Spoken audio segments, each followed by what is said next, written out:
অনেক দিন পরে একটা ট্রিপ সাকসেসফুল হতে চলেছে। রোমক অনেকদিন ধরে বলছিল একটা ট্রিপ কর, সময় হয়ে ওঠেনি সেইভাবে। শেষ পর্যন্ত আমরা বেরিয়ে পড়লাম। এখন রাত্রি প্রায় 12:30 বাজে। আমরা উলুবেড়িয়া স্টেশনে অপেক্ষা করছি চক্রধরপুর এক্সপ্রেসের। আমার সঙ্গে আছে বন্ধু প্রীতম। হ্যালো।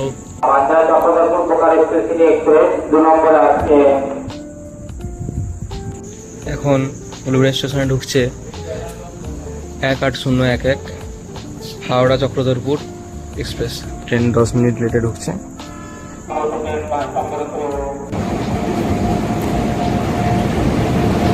মালগাড়ির ইঞ্জিন দিয়ে ট্রেন যাচ্ছে।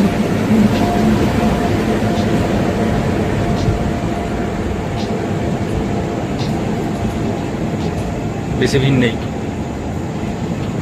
আমরা এখন উঠে পড়েছি ট্রেনেতে। ট্রেনে বেশি ভিড় নেই জেনারেলে। ফাইনালি সিটটা বুক হলো, সিট পেয়ে গেলাম। এখন রাত 2:45 বাজে। আমাদের ট্রেন এখন শালবনী স্টেশনে এসে দাঁড়িয়েছে। ট্রেনটার প্রথম দিকে 10 মিনিট লেট চলছিল, এখন ট্রেনটা এখানে অ্যাডভান্স ঢুকে গেছে, ওই জন্য এরকম দাঁড়িয়ে আছি। শালবনী স্টেশন মাঝরাতে পুরো ফাঁকা। আমরা প্রথম দিকেই আছি জেনারেল কোচ। শালবনী লেখাটা কি স্পষ্ট দেখা যাচ্ছে, শালবনী। এই প্রীতম নেমে পড়েছে। বন্ধু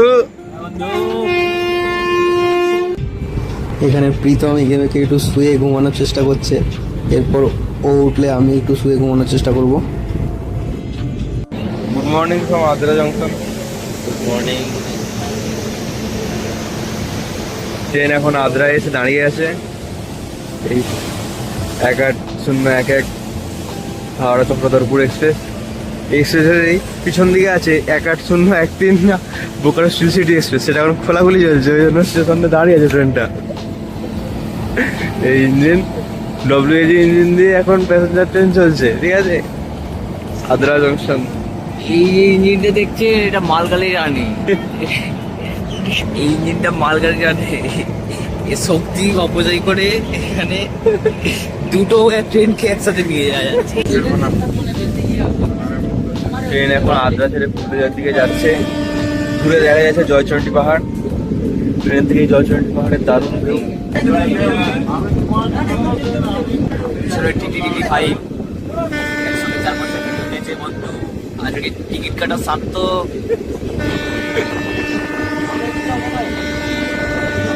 ট্রেন এখন ব্যাপক স্পিডে যাচ্ছে পুরুলিয়ার দিকে। দরজায় এত হাওয়া লাগছে, ফোনটা ধরে রাখা যাচ্ছে না, হাওয়ার ঝাপটা লাগছে পুরো। আমরা এখন পুরুলিয়ায় নেমে পড়েছি। এই ট্রেনটা আমাদের নিয়ে এলো থ্যাংক ইউ কাকা। পুরুলিয়া জংশন।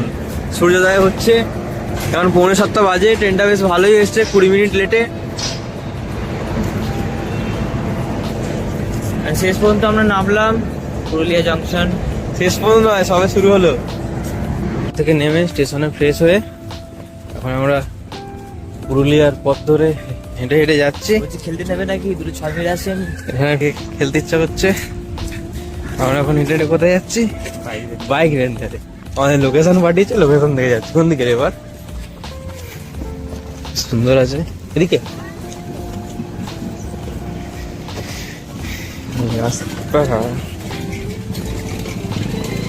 আমরা এই গাড়িটা রেন্ট করলাম। রেন্ট করে এসে এখানে পেট্রোল ভরে নিলাম। এবার আমাদের যাত্রা শুরু হবে। তার আগে খেতে হবে বন্ধু, খুব জোর খিদে পেয়েছে। পেট্রোল ভরে সামনেই একটা দোকান থেকে আমরা খেয়ে নিলাম। এখন আমরা NH18 ধরে বলরামপুরের দিকে যাচ্ছি।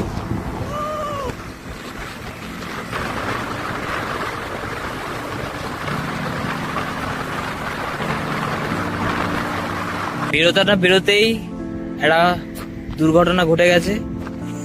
গাড়ির ছেলে লিক পেরে ঢুকে গেছে। এই দেখো গাইস, কি বলবো, ভাগ্য হয়তো তো গাড়ির চাকায় মেরে।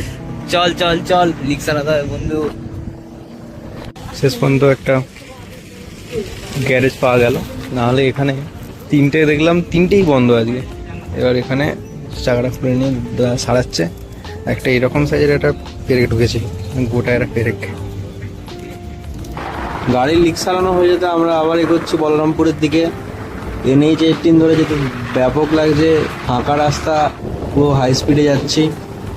দূরে এরকম পাহাড়ের দৃশ্য দেখা যাচ্ছে, দারুণ।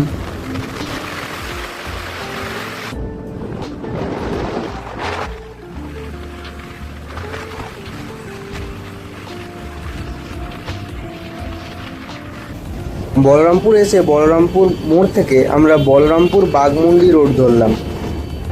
এই রোডে বাঁকতেই প্রথমেই বরাভূম স্টেশনের কাছে রেলগেটটা পার করতে হলো।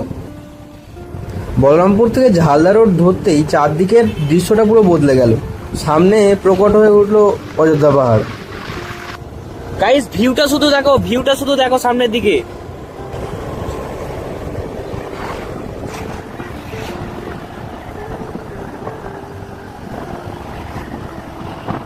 বলরামপুর থেকে বাঘমুন্ডি যাওয়ার রাস্তা একটা জায়গায় দাঁড়িয়ে আছি। এখান থেকে লেখা আছে ডাভা 3 কিলোমিটার। এইখানে খুব সুন্দর একটা ভিউ পাচ্ছিলাম। আমরা দাঁড়ালাম, এই শালবনটার ভিতরে ঢুকলাম। শালবনে সবে পাতা এসেছে, ভিউটা সেরা লাগছে। সেটা মানে কি কতগুলো বলবো? ছবি তুললাম। এবার আমরা এগোবো, চলো।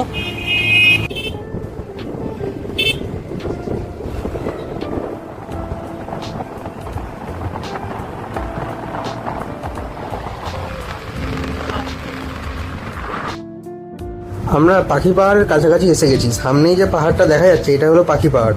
এরপরে আমরা এর সামনেটা যাব। আমরা এখন পাখি পাহাড়ে আছি। এইটা আজ আমাদের জার্নির প্রথম ভিউ পয়েন্ট পাখি পাহাড়। এখানে অনেক গাড়ি ফাড়ি দাঁড়িয়ে আছে দেখা যাচ্ছে, কিন্তু পাখি পাহাড়টা অনেকটা দূর থেকেই দেখা যাচ্ছিল। এইখানে এসে তো লোকজন, ফাঁকা থেকে আরো বেশি ভালো লাগছিল। আর পাখি পাহাড়টা এখানটা একটা গোল দেখা যাচ্ছে। আকছিরেগুলো কি করে হয়েছে? ও ওই জন্যই পাখি পাহাড় বলে। একটা পাখি মতো শেপ হয়ে আছে, দেখ এই দেখ, এইখানটা করে দেখ, এই দেখ। পুরো করলো রে ভাই। আমরা ভিডিও করতে করতে আবিষ্কার করলাম এই পাহাড়টার নাম কেন পাখি পাহাড়। এইখানটা এরকম পাহাড়ের গায়ে পাখির ছবি আঁকা। কি আঁকলো, কি করে আঁকলো? হ্যাঁ, যেটা বলছিলাম, এইখানটা এটা যেমন একটা গোল দেখা যাচ্ছে, ওই সাইড দিয়ে 2 বা 3টে গোল দেখা যাচ্ছে। এই সাইডে যেমন পিরামিড বা সিঙ্গাড়ার মতো লাগছে। এখানে একটা লেখা আছে জঙ্গলে প্লাস্টিক জাতীয় দ্রব্য ফেলিবেন না। এটা মনে রাখার চেষ্টা করা উচিত আমাদের। এখানে কিছু দোকান টোকান হয়েছে।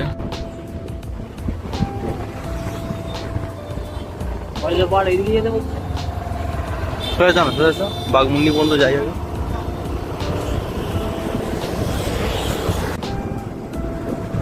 আমরা বাঘমুন্ডিতে এসে একটা হোটেলে উঠলাম। তারপর সেখান থেকে এখন বেরিয়ে পড়েছি অযোধ্যা পাহাড়ের কিছু পয়েন্টের উদ্দেশ্যে।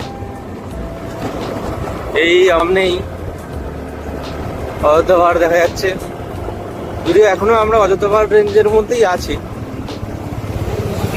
প্রীতম হচ্ছে আমার ড্রাইভার, প্রীতম সারথি।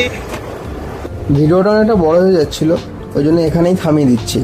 নেক্সট পর্বে আমরা অযোধ্যা পাহাড়ের বিখ্যাত স্পটগুলোকে এক্সপ্লোর করব। পরবর্তী পর্বের আপডেট পেতে চ্যানেলটাকে সাবস্ক্রাইব করে রাখো।